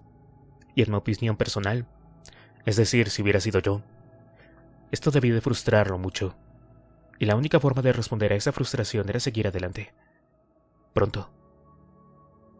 Pero dejemos que la Gerta busque al testigo. No habría ninguno. Era un monstruo frío y prudente, y en mi opinión absolutamente fascinante. ¿Y qué debería hacer yo respecto a dicha fascinación? No estaba seguro. Así que me retiré a mi lancha a pensar. Una Donzi a más de 100 kilómetros por hora me cortó el paso a solo unos centímetros de distancia. Saludé alegremente y volví al presente. Me acercaba a Stilsville, un grupo de casas asentadas sobre pilares, en su mayoría abandonadas y viejas cerca del Cabo de Florida. Dibujé un gran círculo sin rumbo definido y dejé que mis pensamientos avanzaran en ese mismo arco lento. ¿Qué iba a hacer? Tenía que decidirlo ahora, antes de ser demasiado útil para Deborah. No cabía la menor duda de que podía ayudarla a resolver el caso, nadie mejor que yo. Nadie más se estaba moviendo en la dirección correcta. ¿Pero quería ayudarla? ¿Quería que arrestaran a este asesino? ¿O prefería encontrarlo y encargarme de él personalmente? Es más, un pensamiento perverso. ¿De verdad quería que lo detuvieran? ¿Qué iba a hacer? A mi derecha pude ver la zona de Elliot Key bajo la última luz del día, y como siempre recordé la vez que fui de acampada allí con Harry Morgan, mi padre adoptivo, el buen Polly. Eres diferente, Dexter. Sí, Harry, la verdad es que sí. Pero puedes aprender a controlar esa diferencia y usarla de forma constructiva. ¿De acuerdo, Harry? Si tú lo crees. ¿Cómo? Y me lo explicó. Ningún cielo estrellado puede compararse al del sur de Florida cuando tienes 14 años y has salido de acampada con tu padre, aunque se trate solo de tu padre adoptivo. Y aunque la visión de todas esas estrellas solo te llene de una cierta satisfacción, ya que la emoción está fuera de juego, no la sientes. En parte por eso estás aquí. El fuego se ha extinguido y las estrellas brillan como nunca. Y el querido padre adoptivo lleva un buen rato callado, dando sorbos a la anticuada cantinflora que ha sacado del bolsillo exterior de la mochila. Y no se le da muy bien. No es como muchos otros policías. En realidad no es un bebedor. Pero ahora está vacía. Y ha llegado ya el momento de que diga lo que tiene que decir. Ahora o nunca. Dexter, tú eres diferente. Empieza. Apartó la mirada del brillo de las estrellas. Los últimos vestigios de fuego dibujan sombras en torno al pequeño claro donde nos hallamos. Algunas se reflejan en la cara de Harry. Lo veo raro, como si fuera la primera vez que lo tengo delante. Decidido, descontento, un poco inquieto. ¿Qué quieres decir, papá?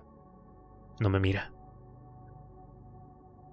Los Billup dicen que Bori ha desaparecido, comenta. Menudo coñazo. Se pasaba la noche ladrando. Mamá no podía dormir. Y mamá sí que necesitaba dormir, por cierto. Morir de cáncer requiere mucho descanso. Y no había forma de que lo consiguiera con aquel chucho asqueroso que vivía enfrente y que se la pasaba la noche entera ladrando a cualquier hoja que cayera sobre la calle. Encontré la tumba. dice Harry. Contenía muchos huesos, Dexter. No solo los de Buddy. No hay mucho que decir. Hago una montañita con hojas de pino y espero a que Harry prosiga. ¿Cuánto tiempo llevas haciéndolo? Observo la cara de Harry y luego desvío la mirada hacia el claro que hay junto a la playa. Nuestra embarcación está allí, meciéndose suavemente por el impulso del agua. A la derecha queda el tenue resplandor blanco de las luces de Miami. No puedo adivinar a dónde quiere llegar Harry, qué es lo que quiere oír. Pero se trata de mi padre adoptivo, amigo de hablar sin dobleces. Con Harry la verdad suele ser la mejor opción. Siempre lo sabe todo, o acaba enterándose. 1 año y medio, digo. Harry asiente. ¿Por qué empezaste? Una buena pregunta y la verdad, con 14 años la respuesta está fuera de mi alcance. Bueno, la verdad es que tuve que hacerlo, le digo. Ya entonces, joven, pero sutil. Oyes una voz, insiste. Algo o alguien que te dice que debes hacer y a la que no puedes negarte. Bueno, digo con la elocuencia típica de los adolescentes. No exactamente. Cuéntamelo, dice Harry. Esa luna. Una luna buena y rojiza. Algo más grande a lo que mirar. Agrupo un puñado más de hojas de pino. Me arde la cara como si papá me hubiera pedido que le contara mis sueños eróticos. Lo cual, en cierto modo... Bueno, es como si sintiera algo... Tú me entiendes. Dentro de mí.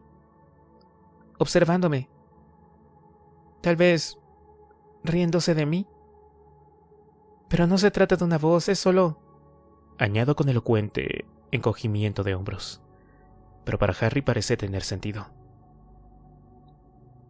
Y algo hace que tengas ganas de matar. Un lento y gordo jet cruza por encima de nuestras cabezas. No, no es que me obligue, digo. Solo hace que parezca una buena idea. ¿Alguna vez has sentido deseos de matar otras cosas? ¿Algo más grande que un perro? Intento responder, pero noto un nudo en la garganta. Lo deshago. Sí. ¿A alguna persona? Nadie en particular, papá, solo... Vuelvo a encogerme de hombros. ¿Qué te contuvo? Creí que a ti y a mamá no les parecería bien. Eso fue lo único que te detuvo. Bueno, no quería que se enfadaran. Ya sabes, no quería decepcionarlos. Miro a Harry de reojo. Él me observa fijamente sin parpadear. ¿Por eso hemos salido de excursión, papá? ¿Para hablar de esto? Así es, dice Harry. Tenemos que aclarar esto. Aclararlo, sí. Por supuesto. Un ejemplo de cómo es la vida según Harry. Con rincones de hospital y zapatos relucientes. E incluso entonces ya lo sabía. Esa necesidad de matar a alguien de vez en cuando acabaría colocándome más tarde que temprano en la situación de aclarar mi situación. ¿Cómo? Pregunto. Y se dirige una mirada larga e intensa hacia mí. Al ver que voy siguiéndole paso a paso, hace un gesto de asentamiento. Buen chico, dice. Ahora mismo. Y a pesar de decir ahora mismo, transcurre un buen rato antes de que vuelva a hablar. Observo las luces de una lancha que pasa a unos 200 metros de nuestra pequeña playa. Por encima del ruido del motor, una radio emite música cubana. Ahora mismo, repite Harry y lo miro. Pero él ha apartado la mirada. La tiene puesta en los restos de la hoguera. En el futuro que nos aguarda en algún lugar. Así es, dice él. Lo escucho con atención. Es lo que suele decir antes de expresar una verdad importante. Cuando me enseñó cómo lanzar una pelota con efecto y cómo propinar un gancho de izquierda, Es así, decía. Y así era, tal y como él decía. Me hago viejo, Dexter. Esperaba que yo pusiera alguna objeción, pero no lo hice, y asintió con la cabeza. Creo que la gente comprende las cosas de manera distinta a medida que envejece. No es que uno se vuelva blando o vea las cosas en gris en lugar de un blanco y negro. Creo de verdad que entiendo las cosas de manera distinta. Mejor. Me mira con la mirada de Harry.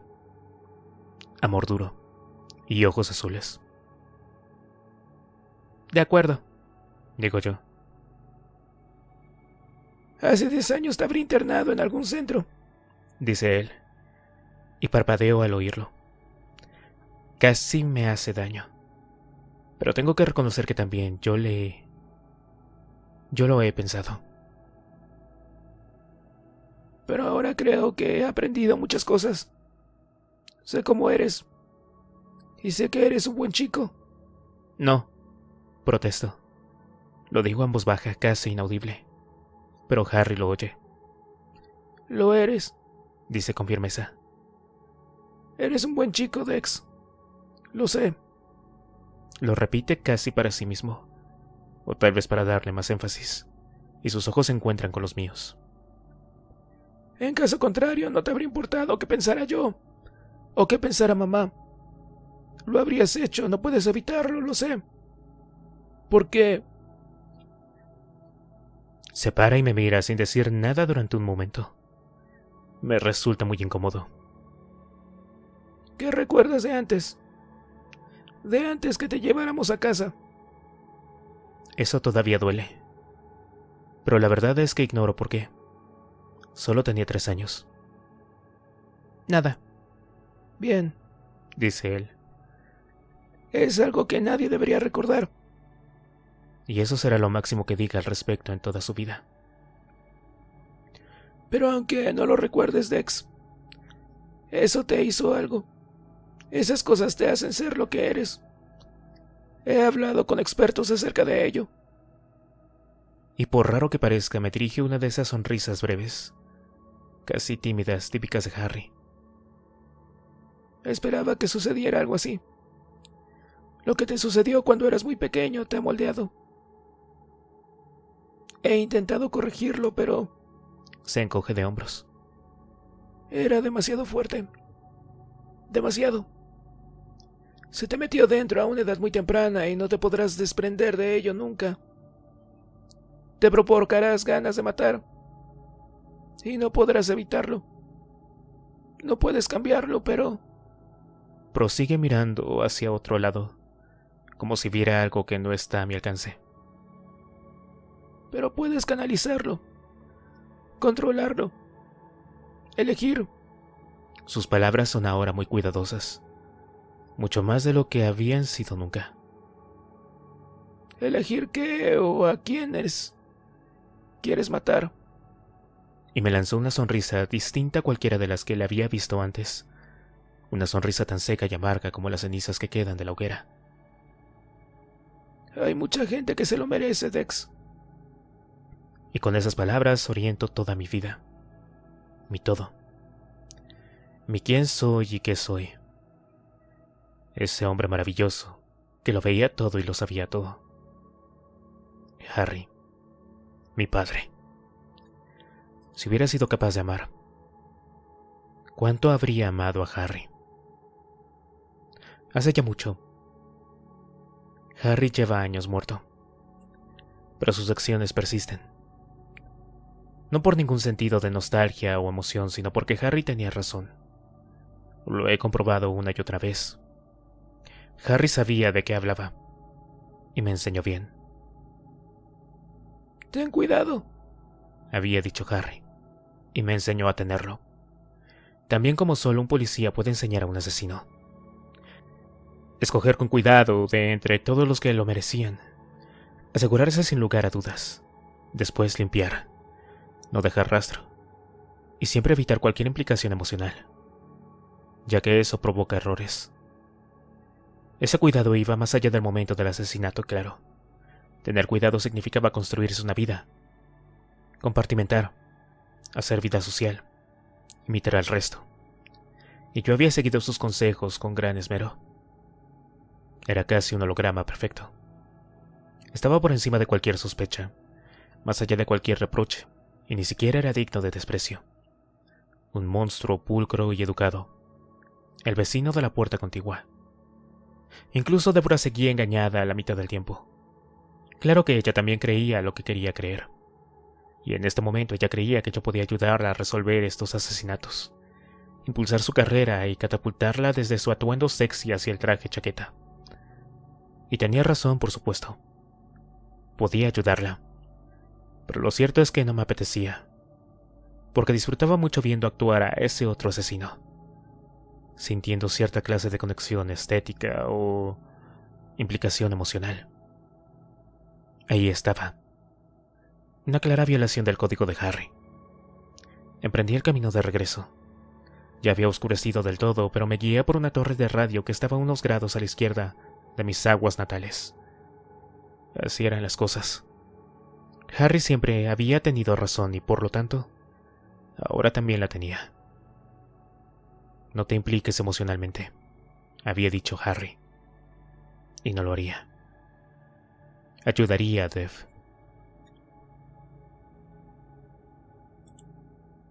Capítulo 5.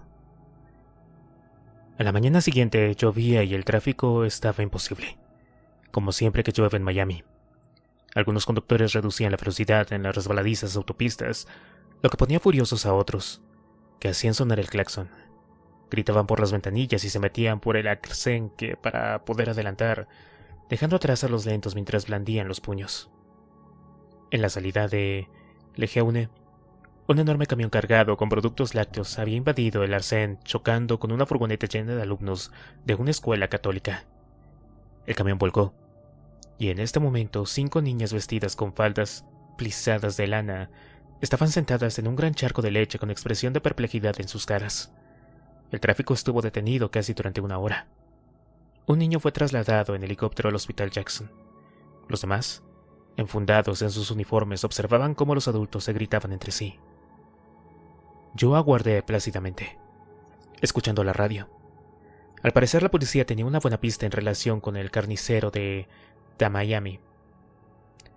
No se daban detalles, pero el capitán Matthews tenía indicios fiables. Parecía estar a punto de efectuar el arresto en persona tan pronto como acabara de beberse el café. Por fin logré salir del atasco y avanzar un poco más deprisa. Me paré en la tienda de donuts, que hay no muy lejos del aeropuerto. Compré un buñuelo relleno de manzana y un donut, pero el buñuelo de manzana no llegó ni al auto. Tengo un metabolismo muy alto. Es lo que pasa cuando te dedicas a la buena vida. Cuando llegué al trabajo ya había dejado de llover. Brillaba el sol y las aceras exhalaban vapor. Entré al edificio, mostré mis credenciales y subí a la oficina. Dev me estaba esperando. No se la veía muy contenta esta mañana. Claro que ya no se le ve muy contenta a menudo. Al fin y al cabo es una policía, y la mayoría no consiguen resistirlo. Se pasan demasiado tiempo de servicio intentando no parecer humanos. La cara les quedaba así. «Dev», dije, colocando la crujiente bolsa con el donut sobre la mesa. «¿Dónde te metiste anoche?», preguntó ella, con amargura tal y como esperaba. Tanto fruncir el entrecejo no tardaría en dejarle marcas permanentes en la frente. Arruinando una cara maravillosa, ojos profundos azules, centellantes de inteligencia y una nariz pequeña y respingona, con solo una ráfaga de pecas, todo enmarcado por los negros cabellos. Unos rasgos bellos, estropeados ahora por unos cuantos kilos de maquillaje. La miré con cariño. Resultaba obvio que volvía del trabajo, aún vestida con el sujetador de encaje, shorts de licra, color fuchsia y tacones dorados. «¿Qué más da?», dije. «¿Dónde has estado tú?», enrojeció. Odiaba llevar cualquier prenda que no fuera tejanos limpios y planchados. «Te llamé», dijo. «Lo siento». «Sí, bueno». Me senté en silencio. A Dev le gusta desahogarse conmigo. Para eso sirve la familia, ¿no? «¿Y por qué tenías tantas ganas de platicar conmigo?». «Me están dejando fuera», dijo ella. Abrió la bolsa de donuts y miró en el interior. Bueno, ¿y qué esperabas? Pregunté. Ya sabes lo que siente la Gerda por ti. Sacó el donut de la bolsa y lo devoró. Lo que espero, dijo con la boca llena, es seguir en el caso, como dijo el capitán. Mira, careces antigüedad. Y de padrinos. Arrugó la bolsa y me la tiró en la cabeza. Falló. Joder, Dexter. Sabes muy bien que merezco estar en homicidios. En lugar de... Tiró del tirante del sujetador y señaló con una mano el provocativo atuendo. De esta mierda. Asentí. Aunque la verdad es que te queda muy bien, añadí. Hizo una mueca. Rabia y disgusto competían por invadirle la cara. Lo odio, dijo ella. Si tengo que hacerlo mucho más tiempo, juro que me volveré loca. Oye, es un poco pronto para tener atados todos los cabos, Dev. Mierda, exclamó. Lo que sí estaba claro es que el trabajo policial estaba arruinando el vocabulario de Deborah. Me lanzó una mirada fría de poli malo, la primera de ese estilo que le había visto. Era la mirada de Harry. Los mismos ojos, la misma sensación de estar viendo la verdad a través de ti. No me tomes el pelo, Dex. La mitad de las veces lo único que tienes que hacer es ver el cadáver y sabes quién lo ha hecho. Nunca te he preguntado cómo lo haces, pero si tienes algún presentimiento en este caso, quiero que me lo cuentes ya. Dio una fuerte patada a la mesa, haciéndole una pequeña mella. Joder, quiero sacarme de encima esta mierda de uniforme. Y a todos nos encantará verlo, Morgan, dijo una voz profunda y maliciosa desde la puerta. Levanté la mirada. Vince Masuoka no sonreía. No sabrías qué hacer con ello, Vince, le dijo Dev. ¿Y por qué no probamos a descubrirlo, dijo él, sonriendo aún más con aquella sonrisa brillante y falsa del libro de texto. Sigue soñando, Vince, dijo Debbie, haciendo un mohín que no le había visto desde que tenía 12 años. Vince hizo un gesto de asentimiento hacia la arrugada bolsa blanca que estaba encima de mi escritorio. Hoy te tocaba a ti, colega. ¿Qué me has traído? ¿Dónde está? Lo siento, Vince. Debbie se comió tu donut. Ojalá, dijo con voz fingida de falsete. Así podría comerme su bollo de mermelada. Me debes un donut gigante, Dex. Es lo único gigante que tocarás nunca, dijo Deborah. Mira, el donut no importa, Dev. Lo que importa es la habilidad del pastelero, respondió Vince. Ay, por favor, dije. Ya van a saltar los lóbulos frontales. Es demasiado temprano para ser tan mordaz. Ajá, dijo Vince, con su terrible risa falsa. Hasta luego, nos guiñó un ojo. No te olvides del donut. Y fue a reunirse con su microscopio. ¿Qué has descubierto?, me preguntó Dev. Dev estaba convencida de que yo tenía presentimientos de vez en cuando, y tenía motivos para creerlo. Normalmente mis inspiradas suposiciones se centraban en las canallas brutales que disfrutaban degollando algún corderito cada pocas semanas solo para divertirse. En varias ocasiones Deborah me había visto poner el dedo en la llaga, señalar algo que los demás habían pasado por alto. Nunca había dicho nada, pero mi hermana es una policía condenadamente buena, y lleva bastante tiempo sospechando de mí. No sabe muy bien de qué se trata, pero sabe que algo no cuadra, y esto la vuelve loca de vez en cuando porque al fin y al cabo, me quiere. Es el único ser viviente sobre la superficie terrestre que me quiere. Y no se trata de autocompasión, sino de autoconocimiento claro y frío. Nadie puede quererme. Siguiendo el plan de Harry, he intentado hacer vida social e incluso en algún momento de debilidad, tener relaciones amorosas. Pero no funciona. Hay algo que me falta o no va bien, y tarde o temprano la otra persona me pilla actuando. O llega una de esas noches. Ni siquiera puedo tener animales. Me odian. Una vez compré un perro. Ladró y aulló sin parar con una furia incontenible e interminable durante 2 días, hasta que me vi obligado a librarme de él. Probé con una tortuga. La toqué una vez y no volvió a salir de la concha. Murió al cabo de pocos días. Antes que verme o dejar que la tocara, eligió la muerte. Nada me quiere y nada me querrá, ni siquiera... Y sobre todo, yo mismo. Sé lo que soy, y no es algo que se pueda amar. Estoy solo en el mundo, totalmente solo a excepción de Deborah. Y excepto, claro, de esa cosa que vive dentro de mí y que no sale a jugar con demasiada frecuencia. Además, Ni siquiera juega conmigo, sino que debe buscar a otra persona. Así que en la medida de mis capacidades me preocupo por ella. Querida Débora. No creo que sea amor, pero preferiría que fuera feliz. Y allí estaba, mi querida hermana, con aspecto de ser muy desgraciada. Mi familia, mirándome y sin saber qué decir, pero más tentado de decirlo antes que nunca. Bueno, dije. En realidad... Lo sabía, tienes algo. Oye, no interrumpas el trance, Débora. Estoy contactando con el reino de los espíritus. Ya, suéltalo, dijo ella. Es una amputación interrumpida, Dev. La pierna izquierda. ¿Qué le pasa? Mira, la Gerta cree que alguien descubrió al asesino. Este se puso nervioso y terminó, dejando la pierna medio cortar. Débora sintió.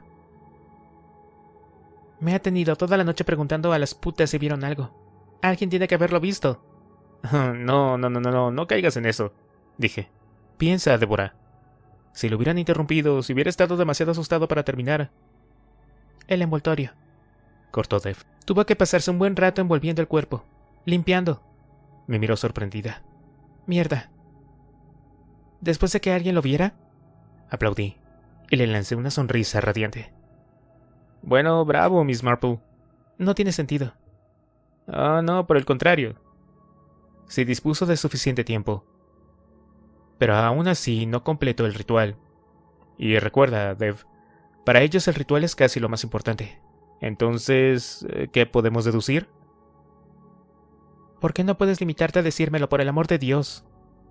Oye, qué gracia tendría, ¿eh? Soltó un suspiro.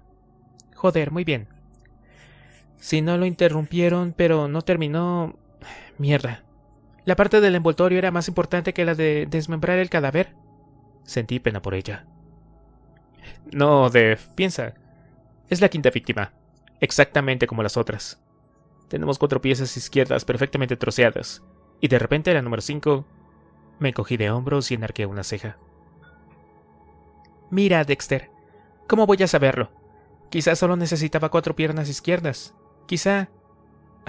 te juro por Dios que no lo sé. Sonreí y sacudí la cabeza. Para mí estaba clarísimo. Bien, se acabó la emoción, Dev. Hay algo que no va bien. Que no funciona. Parte de la magia que lo hacía perfecto se ha esfumado. Y esperabas a que yo lo dedujera. Alguien debería de hacerlo, ¿no crees? Así que esa falta de emoción le obliga a detenerse en búsqueda de inspiración. Pero no la encuentra. ¿Quieres decir que ya está? Dijo, con el ceño fruncido. ¿No volverá a hacerlo? Me reí. No, por Dios, no. Precisamente es lo contrario. Si fueras un cura y creyeras genuinamente en Dios, pero no pudieras hallar el modo de adorarlo, ¿qué harías? Puedes seguir intentándolo, dijo ella, hasta conseguirlo. Dios, ¿eso crees? ¿Volveré a intentarlo enseguida? Mira, es solo una intuición, dije con modestia. Podría equivocarme, pero estaba seguro de que tenía razón. Deberíamos estar preparando algo para cazarlo cuando lo haga, dijo ella, en lugar de buscar testigos inexistentes. Se levantó y se dirigió hacia la puerta. Mira, luego te llamo. Adiós. Y se marchó. Contemplé la bolsa de papel. No quedaba nada dentro. Era como yo, limpia y crujiente por fuera, pero totalmente vacía por dentro. Doblé la bolsa y la metí en la papelera que tengo al lado de la mesa. Esta mañana tenía trabajo que hacer. Auténtico trabajo policial de laboratorio. Tenía que redactar un largo informe, elegir las fotos que debía adjuntar, archivar las pruebas. Algo rutinario. Un doble homicidio que seguramente nunca llegaría a los tribunales. Pero me gusta asegurarme de que todo lo que pasa por mis manos está bien organizado. Además, había sido un caso interesante. Las muestras de sangre habían sido muy difíciles de analizar. Entre las arterias chorreantes, el hecho de que las víctimas eran 2, que obviamente no habían estado quietas, y el extraño corte producido por lo que debería de ser una sierra mecánica, que había resultado casi imposible encontrar un punto de impacto. A fin de cubrir toda la habitación tuve que usar 2 botellas de luminol, que revela incluso los rastros más débiles de sangre, y cuesta la friolera de $12 la botella. En realidad había tenido que colocar cuerdas para que me ayudaran a deducir cuáles habían sido los ángulos primarios, una técnica lo bastante antigua como para parecer propia de los alquimistas. La pauta de las salpicaduras era asombrosa, vívida.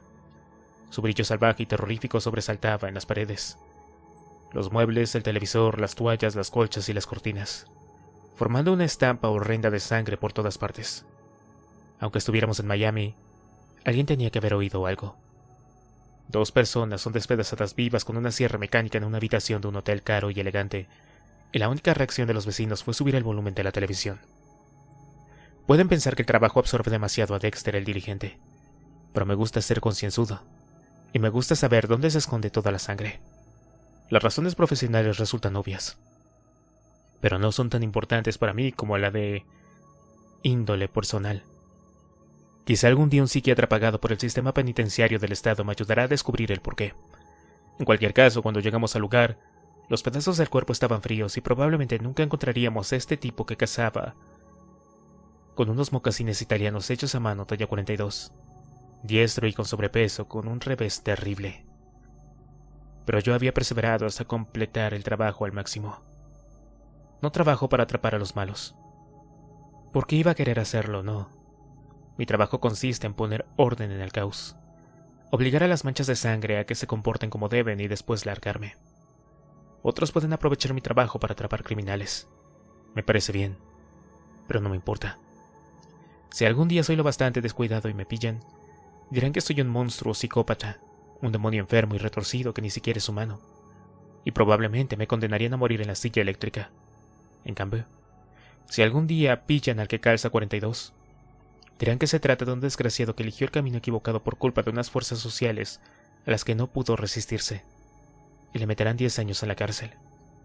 Luego le soltarán con el dinero suficiente como para comprarse un traje nuevo y una nueva sierra mecánica. Cada día que paso trabajando, comprendo un poco mejor a Harry.